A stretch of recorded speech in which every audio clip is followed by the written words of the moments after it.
दर्शक बंधु वर्षा पर इंडिया पाकिस्तान मैच अधारू बंद होता बेले पाकिस्तान बॉलर को कुकुर भली पिटी भारतीय बैट्समैन माने। सूचना अनुसार पाकिस्तान टॉस जीति बोलिंग करने निष्पत्ति बाबर महंगा पड़ी।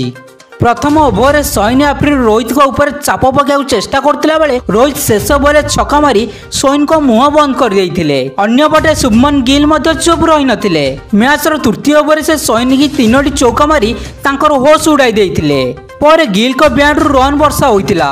समान ढंग से मैच पंचम ओभर से पुणी थरे शहीन की 3टी लगातार चौका मारिथिले। तेबे आश्चर्यकर कथा हूँ भारत तार षष्ठ और सप्तम ओभर मात्र 1 रन संग्रह करथिला। हेले अष्टम ओभर पुणी थरे गर्जिथिला गिल को बैट। से नीब साह को 2टी चौका मारी भारतर अर्धशतक पूर्ण करथिले।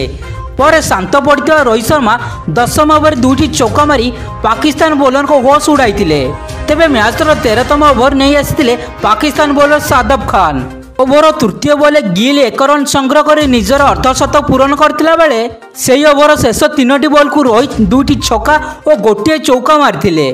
तेबे मैच 15तम ओभर रोहित छक्का मारी निजर 50तम अर्धशतक पूरण करथिले। पर द्वितीय बॉल एक चौका मारी पाकिस्तान बॉलर मानकर धज्जिया उड़ाई देइथिले। तेबे मैच 17तम ओभर चतुर्थ बॉल रोहित शर्मा आउट हो जाइथिले। से 49टी बॉल खेली 56 रन संग्रह करथिले, जेउथिरे कि 4टी छक्का सहित 6टी चौका सामिल अछि। अन्यपटे गिल मध्य शहीन आफरीदी शिकार होइतिले।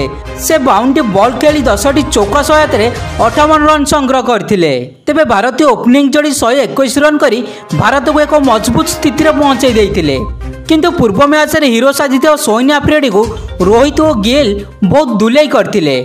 शहीन प्रथम 3 ओभर 30 रन देइतिले, जेउथिरे कि 6टी चौका सहित गोटे छक्का सामिल अछि।